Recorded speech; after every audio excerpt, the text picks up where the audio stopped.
योगी और शंकराचार्य के बीच का विवाद खत्म होने का नाम ही नहीं ले रहा है। एक तरफ योगी आदित्यनाथ भगवान शंकराचार्य को दुश्मन मानकर उनके अपमान की सीमाएं पार करते जा रहे हैं और दूसरी तरफ अब शंकराचार्य ने भी योगी से हिसाब बराबर करने की ठान ली है। शंकराचार्य अविमुक्तेश्वरानंद जी ने ये ऐलान किया है कि वो 11 मार्च को लखनऊ कूच करेंगे और इसी के साथ साथ उन्होंने तमाम शंकराचार्य और साधु सन्यासियों को चिट्ठी भी लिखी है जिसमें पूछा है कि क्या सब कुछ धर्मशास्त्र के अनुसार हो रहा है। दूसरी तरफ दोस्तों, डिप्टी सीएम ब्रजेश पाठक ने एक बड़ा ही अचंभित करने वाला काम कर दिया है। अभी तक तो दिख रहा था कि योगी और डिप्टी सीएम के बीच की जो लड़ाई है वो बड़ी लुकी छुपी है, लेकिन अब तो चीजें खुलकर सामने आ गई हैं क्योंकि डिप्टी सीएम ब्रजेश पाठक ने अपने आवास पर 100 बटुक ब्राह्मणों का सम्मान करके ये साफ संदेश दे दिया है कि वो योगी आदित्यनाथ के साथ बिल्कुल नहीं है। इसके पहले उन्होंने ये बात खुले मंच से कही थी कि बटुकों का अपमान करने वाले महापापी हैं। केशव प्रसाद मौर्य भी शंकराचार्य को भगवान शंकराचार्य कहते हैं, लेकिन योगी आदित्यनाथ उनको दुश्मन मान रहे हैं। तो आखिर उत्तर प्रदेश में क्या कुछ चल रहा है, इसको समझने के लिए, इस खींचतान को समझने के लिए हमारे साथ आज प्रोफेसर रविकांत सर हैं, उनसे बात करेंगे। रविकांत जी, आपको क्या लगता है, मतलब ये चल क्या रहा है उत्तर प्रदेश में कि डिप्टी सीएम ब्रजेश पाठक बटुक ब्राह्मणों को अपने घर बुलाते हैं, उनका सम्मान करते हैं, पूजा अर्चना करते हैं, साबित क्या करना चाह रहे हैं वो? देखिए प्रज्ञा जी, शहमात का खेल चल रहा है। योगी आदित्यनाथ पूरे सरकार पर हावी हैं, पूरी पावर उनके हाथ में है, लेकिन जिस तरह से उनका प्रशासन काम कर रहा है, आपने कुंभ मेले में देखा, उसके बाद अभी जो वो स्नान था उसमें देखा कि केवल योगी जी की सत्ता काम करेगी, बाकी फिर चाहे कोई बाबा हो, कोई नेता हो, उसकी कोई मीनिंग नहीं है। शंकराचार्य जैसे ओहदे पर बैठा हुआ व्यक्ति जो धर्माचार्य है, जो पीठाधीश्वर है, आप उसका अपमान करेंगे तो ऑब्वियस है कि फिर सवाल सिर्फ आपके मुख्यमंत्री होने पर नहीं खड़े होंगे, आपके गोरखनाथ पीठ के मठाधीश्वर होने पर भी सवाल खड़े होंगे कि असल में आप हिंदू धर्म की जो बात बार बार करते हैं, वो हिंदू धर्म के आप सेवक हैं, रक्षक हैं कि नहीं है, या फिर आप अपनी ताकत के दम पर किसी को भी अपमानित करेंगे। भाई शंकराचार्य के साथ जो हुआ, उनके साथ अपमान हुआ, और उनके बटकों को, जो उनके शिष्य थे, उनके साथ जो बर्बरता हुई है, पुलिस ने चोटियां पकड़ करके उनको पीटा है, उनको अपमानित किया है, और उस समय से लेकर के अब तक योगी आदित्यनाथ ने कोई उस पर अफसोस जाहिर नहीं किया। प्रशासन ने तो बीच में कोशिश करी थी, जब बिल्कुल आखिरी में, जब लग रहा था कि मामला हाथ से निकल गया है, लेकिन योगी आदित्यनाथ ने कहीं अफसोस भी जाहिर नहीं किया। अगर ये कर दिया होता तो शायद शंकराचार्य जी उतना नाराज नहीं होते, लेकिन यहाँ तो चुनौती और दे दी गई। शंकराचार्य के खिलाफ आरोप कुछ ऐसे लगाए गए, अब मुझे नहीं पता कि उन आरोपों के पीछे क्या है। आप इस तरह के आरोप लगाएंगे तो फिर शंकराचार्य ने भी ठान लिया है कि अब हम कूच करेंगे। लेकिन रविकांत सर, एक बात बताइए, एक मुख्यमंत्री की जिम्मेदारी क्या होती है? बतौर मुख्यमंत्री आपको तो व्यवस्था देनी चाहिए थी कि महाराज शंकराचार्य जाएं, स्नान करें और वो फिर वापस लौट जाएं ससम्मानित तरीके से। लेकिन वहां पर जिस तरीके की अव्यवस्थाएं रही, उसके बाद चुनौती पर चुनौती की, आप पहले साबित करिए आप शंकराचार्य नहीं है, नोटिस दे दिया गया, फिर तमाम चीजें चल रही हैं, फिर काल नेमी तक कह दिया गया। ये चीजें जो हो रही हैं, ये आखिर इसके पीछे कारण क्या आपको दिख रहा है? एक तरफ योगी आदित्यनाथ है जो शंकराचार्य को शंकराचार्य नहीं मान रहे हैं, बजाय इसके कि गलती को स्वीकारा जाए, उसको और ज्यादा, उस विवाद को और ज्यादा आग दी जा रही है।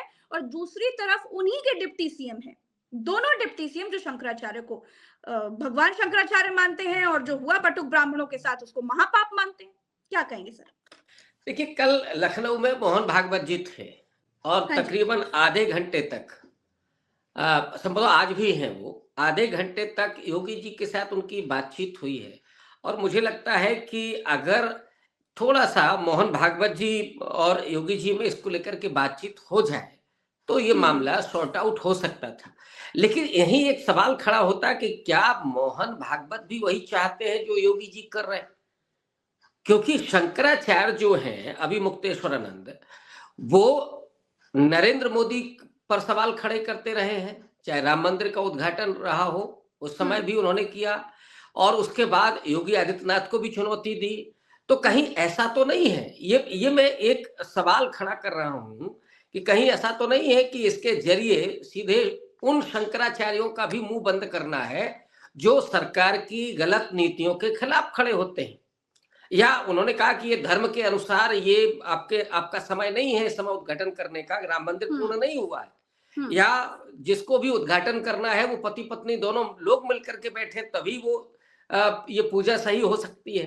तो इस तरह के सवाल उठाने वाला व्यक्ति क्या अब सम्मान का भागी भी नहीं बचेगा? और उस पर जिस तरह से किया गया, उसी प्रयागराज में जहां पे एक सतुआ बाबा थे, उनको तो पूरा सम्मान मिला। धनंजय सिंह गए थे, ये खुद अभी मुक्तेश्वर उन्होंने कहा शंकराचार्य ने कि वहां पे उनको जिस तरह से सम्मान मिला, लेकिन एक शंकराचार्य को क्यों सम्मान नहीं मिला? तो एक तरफ तो ये था, जो मुझे लगता है कि जो सवाल खड़ा हो रहा है कि क्या इसमें आरएसएस और नरेंद्र मोदी ये लोग चाहते हैं कि ठीक है इनके साथ जो योगी जी कर रहे हैं वो ठीक है। दूसरा, अब उत्तर प्रदेश में जो राजनीति है वो खास करके ठाकुर वर्सेस ब्राह्मण की जो पॉलिटिक्स है उसको, और भारतीय जनता पार्टी की तो पूरी राजनीति ही रही है विभाजित करने की। पहले उन्होंने हिंदू मुसलमान के नाम पर बांटा, फिर सवर्ण और पिछड़ा के नाम पर बांटा, अब वो यहां पर आ गए हैं कि ब्राह्मण और ठाकुर को बांट दिया जाए और दोनों को भ्रमित रखा जाए। ब्राह्मण एक तरफ तो ब्रजेश पाठक हैं जो सम्मान दे रहे हैं, योगी आदित्यनाथ उन पर आरोप लगा रहे हैं। तो ये एक पॉलिसी तो नहीं है ना सरकार की। इससे दिखता है कि आप ब्राह्मणों को कभी आप अपमानित करते हैं, कभी आप सम्मानित करते हैं। एक व्यक्ति सम्मान दे रहा है, दूसरा एक अफसोस भी जाहिर नहीं कर रहा है। तो क्या ब्राह्मणों को, और जो नाराजगी है इस समय उत्तर प्रदेश में ब्राह्मणों की, क्या ब्राह्मणों की नाराजगी को और उन्हें भ्रमित बनाए रखना है, ठाकुर वर्सेस ब्राह्मण करना है? ये एक जो मुझे समझ में आता है कि जो चाल है ये समाज को तोड़ने वाली है। देखिए, राजनीतिक फायदा नफा नुकसान हो सकता है, लेकिन ये समाज को बुरी तरीके से तोड़ सकती है। ये चीजें नहीं होनी चाहिए, लेकिन अब सत्ता जो ना कराए। लेकिन केशव प्रसाद मौर्य और ब्रजेश पाठक तो एक सुर में बोल रहे हैं योगी के साथ होना चाहिए उनको, तो लेकिन वो अलग है, ऐसा क्यों? देखिए, केशव प्रसाद मौर्य ने शुरू से कहा, और उनको माना जाता है कि वो अमित शाह की लॉबी के हैं, उनको कुछ संकेत मिला होगा तभी हुआ। लेकिन सवाल ये है कि क्या योगी जी बगैर इशारे के कोई काम करते रहेंगे? दिल्ली से उनको भी तो निर्देश आ सकता है कि भाई आप शंकराचार्य का सम्मान कीजिए। तो ये 2 मिनट की बात थी कि आप अफसोस जाहिर कर लेते, अब चाहे तो आप फोन पे ही बात कर लेते, तो भी मामला शॉर्ट आउट हो सकता है। क्या देखने को मिलेगा? क्योंकि रविकांत सर, जिस तरह की चीजें देखने को मिल रही हैं, अब शंकराचार्य ने भी, क्योंकि उन्होंने एक अल्टीमेटम दिया था 40 दिन का कि योगी अपने आप को साबित करें कि वो असली हिंदू हैं या नहीं, उसको 20 दिन हो चुके हैं, और अब उन्होंने ये ऐलान किया है कि वो 11 मार्च को लखनऊ कूच करेंगे। तो ये जो सिनेरियो हमें देखने को मिल रहा है, इसका उत्तर प्रदेश के, क्योंकि अब चुनाव बहुत दूर नहीं है 2027 का, ये क्या असर डालने वाला है? मुझे इसको थोड़ा सा आप डीपली समझाइए। देखिए प्रज्ञा जी, मुझे लगता है कि जो ब्राह्मण तबका है उत्तर प्रदेश का वो लामबंद हो रहा है, और भारतीय जनता पार्टी से वो दूर जा सकता है।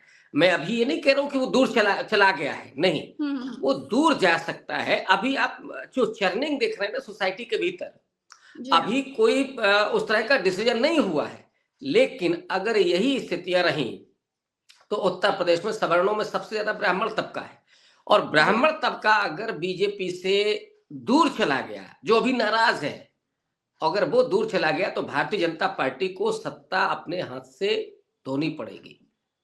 बहुत आसान हो गया, फिर तो बीजेपी बहुत आसानी से हर चुनाव हार जाएगी, क्योंकि योगी आदित्यनाथ पर जो आरोप लग रहे हैं कि चाहे प्रशासन हो या आपके राजनीतिक सत्ता हो उसमें, या गांव समाज के स्तर पर एक जाति विशेष का बोलबाला है और वो चीजें डिसाइड कर रहा है, तो इससे एक मैसेजिंग हो रही है ना, और समाज में जब मैसेजिंग होती है तो उसके चुनावी परिणाम भी होते हैं। और ये जो लामबंदी, जैसे अलंकार त्रिवेदी हैं जो एसडीएम थे, वो एक अलग से आंदोलन उन्होंने खड़ा कर दिया है, उनको कहा गया कि ये पंडित पगला गया है, इस तरह की भाषा लखनऊ से बोली गई, ये उनका अपना वर्जन है। तो आज वो खड़े होकर के जब बोल रहे हैं उस समाज के बीच में, तो ऑब्वियस है कि इसका रिएक्शन तो होता ही है। और मुझे लगता है कि भारतीय जनता पार्टी का बड़ा नुकसान हो सकता है, इसीलिए ब्रजेश पाठक लगे हैं बटुकों का सम्मान करने में।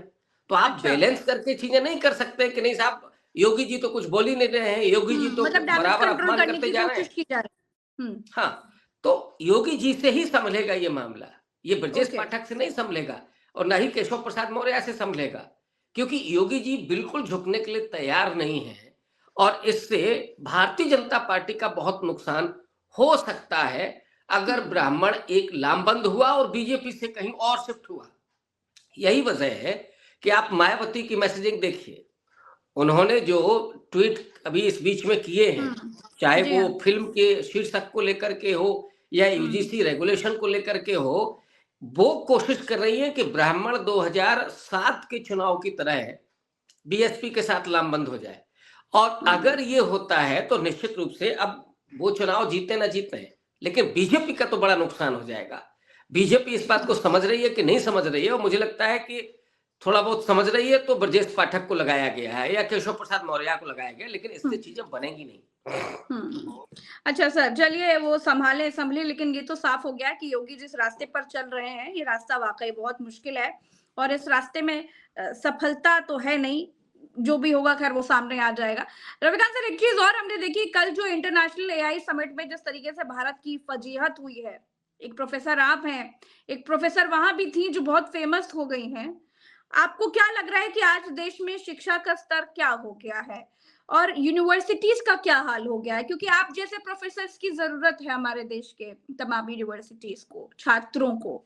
हम देख रहे हैं जितने अच्छे प्रोफेसर्स हैं, आप हो गए और ऐसे तमाम हैं जो इस समय उतना वो योगदान नहीं दे पा रहे हैं जो उनको देना चाहिए।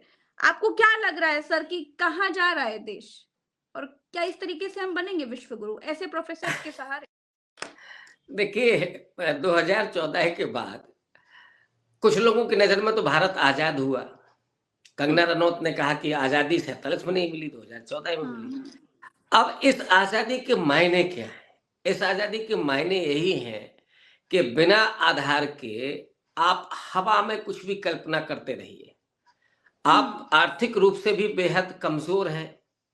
अंतर्राष्ट्रीय स्तर पर भारत की क्या प्रतिष्ठा है, सच्चाई कुछ और है, लेकिन आप विश्वगुरु होने के दावे करते रहिए। पिछले 11 साल में एक भी विश्वविद्यालय नहीं बना है।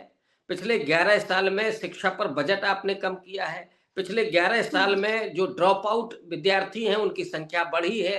पिछले 11 साल में आपने कोई इन्वेंशन नहीं किया है। पिछले 11 साल में आपका कोई ऐसा स्टूडेंट नहीं निकले हैं जिनको आप कहें कि ये बहुत एक्सीलेंट थे, जिन्होंने दुनिया के धरातल पर प्रतिस्पर्धा में अपना नाम कमाया। ये बिल्कुल नहीं हुआ, लेकिन फिर भी साहब हम विश्वगुरु बने हैं। अब विश्वगुरु होने के 2 नमूने पेश किए जा रहे हैं। एक तो अभी तक आभासी यूनिवर्सिटी थी जिसको व्हाट्सएप यूनिवर्सिटी कहा जाता था, जहां सारा ज्ञान आता है, और खास करके वो जो रिटायर्ड हमारे रवीश कुमार जो कहते हैं अंकिल जी, जो शाम को बैठते हैं, सुबह पार्क में घूमते हैं, वहां से वो जो खबरें लाते हैं व्हाट्सएप पर, जो उनको ज्ञान मिलता है, वो ज्ञान परोसा जा रहा है।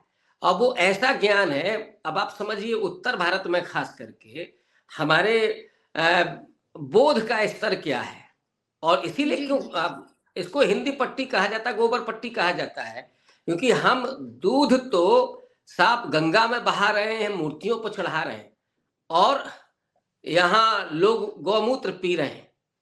ये हमने स्थिति बना दी है इस समाज की। वैज्ञानिक चेतना का अभाव बिल्कुल हो गया है। तो जहां वैज्ञानिक चेतना नहीं होगी उस समाज में इन्वेंशन कैसे हो सकते हैं? और फिर आप दुनिया को दिखाने, ये मोदी जी की जिद थी।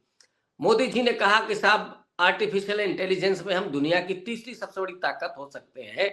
तो वहां गलगोटिया यूनिवर्सिटी आती है और वो उसमें अपना जो प्रदर्शन करती है, उसमें साहब जो कुत्ता लेकर के वो आते हैं, Chinese dog, Chinese robo dog, उसको अपना बना करके पेश करते हैं कि साहब हमने इसको तैयार किया है। और फिर वो चाइनीज एजेंसी ही जब इसकी भर्त्सना करती है, मजाक उड़ाती है चाइनीज मीडिया इंडिया का कि वहां की एक यूनिवर्सिटी ये दावा कर रही है, जबकि 2 से 3 लाख रुपए में वो मार्केट में उपलब्ध है, आप उसको मंगवा सकते हैं। जी हाँ। तो इससे भारत की बड़ी किरकिरी हुई। और वो जो नेहा सिंह है प्रोफेसर साहब, उन्होंने तो बाद में भी जो बयान दिया कि साहब शोर में आपने नहीं सुना होगा या हमारी Your जबान से कुछ और your six would be my nine, sir. तो अब आप समझ सकते हैं कि उनका क्या आईक्यू लेवल है और क्या कॉन्फिडेंस है। यही कॉन्फिडेंस इस देश को विश्वगुरु बना रहा है। जो Absolutely अंधभक्त right. हैं उनको Absolutely right. उनको इससे कोई मतलब नहीं है, लेकिन कॉन्फिडेंस है कि साहब हम विश्वगुरु बन रहे हैं। इसने इस देश का बड़ा नुकसान किया है। हमारा वो भारत ज्यादा प्रतिष्ठित था जिसमें 80% लोग भले ही एक वक्त का खाना खा रहे थे, लेकिन देश की प्रतिष्ठा थी, मर्यादा थी। और फिर हमने तमाम क्रांतियां की, चाहे वो हरित क्रांति हो, मतलब आजादी की क्रांति तो अलग थी। फिर हमने चाहे आपकी खाद्य श्रृंखला में हो, चाहे और दूसरी हो, उसमें हमने तमाम क्रांतियां अर्जित की। देश डॉक्टर मनमोहन सिंह के समय पे जहां खड़ा हुआ, उसने एक रास्ता दे दिया था आपको कि आप उस पर केवल सरपट दौड़े चले जाते, आप बहुत आगे निकल जाते। लेकिन आपने योजना आयोग को खत्म किया, आपने सारी और चीजें बेच दी, पीएसयू जो उठा करके बेच दिए, क्योंकि आपके पास अगर नीतियां नहीं है, आपके पास अगर एक्सपर्ट नहीं है, या तो मोदी जी यस मैन बस चाहिए उनको। कोई कहे कि साहब आरबीआई गवर्नर कहे कि आपको नोटबंदी नहीं करना, ये हमारे देश के हित में नहीं है, तो हटो फिर जाओ आप। ऐसे नहीं देश चलता है। ये देश किसी एक व्यक्ति से नहीं चलता है, कोई भी देश नहीं चलता है। आपको एक्सपर्ट चाहिए होते हैं, आप विदेश नीति के एक्सपर्ट होते हैं, आपके रक्षा के एक्सपर्ट होते हैं, आपके वित्तीय क्षेत्र के एक्सपर्ट होते हैं, वो चीजें तय करते हैं, फिर प्रधानमंत्री डिस्कशन करके उस पर। लेकिन यहाँ तो साहब 8 PM पे मोदी जी आते थे और कभी भी कुछ भी ऐलान करके चले गए। बाकी लोग कोरोना काल में मरते रहे पांव से, चाहे उनके खून टपके, चाहे प्यास से मर जाए। बच्चे कितने लोग मर गए, लेकिन मोदी जी को कोई फर्क नहीं पड़ा, नोटबंदी में फर्क नहीं पड़ा। इससे देश वीरान हो गया। आर्थिक रूप से भी आप 84 करोड़ लोगों को 5 किलो राशन दे रहे हैं। आज ही सुप्रीम कोर्ट ने अभी कहा है कि आप पैसा दे करके या उनको भोजन दे करके आप उनको काहिल बना रहे हैं। किसी व्यक्ति को काम चाहिए ना, उसको रोजगार दीजिए। सरकार का दायित्व तो है कि रोजगार दे, राशन नहीं दे। तो ऐसे बन रहा है। और ज्ञान तो अद्भुत मिल रहा है। आप गलगोटिया यूनिवर्सिटी ने जो माथे पर कलंक लगाया है भारत के जी, मुझे लगता है कि लंबा वक्त आपको लगेगा आपको इसको सही करने में, दुरुस्त करने में। और एक इन्वेंशन आप मुझे बता दीजिए, जो कुछ आगे बढ़ा है इस बीच में, वो पिछली सरकारों की उपलब्धियां थी।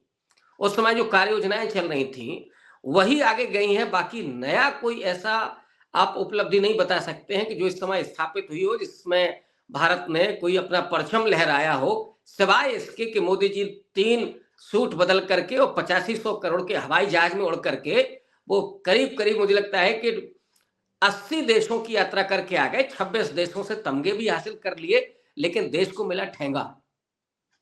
नौजवान सड़क पर है, रोजगार उसके पास नहीं है। किसान तरस रहा है इस समय कि उसकी जमीनें चली जाएंगी, उसको गिरवी रख दिया जाएगा उसकी फसलों को। तो ये हालात है। और आप जाति और धर्म के आधार पर देश को बराबर लड़ा रहे हैं।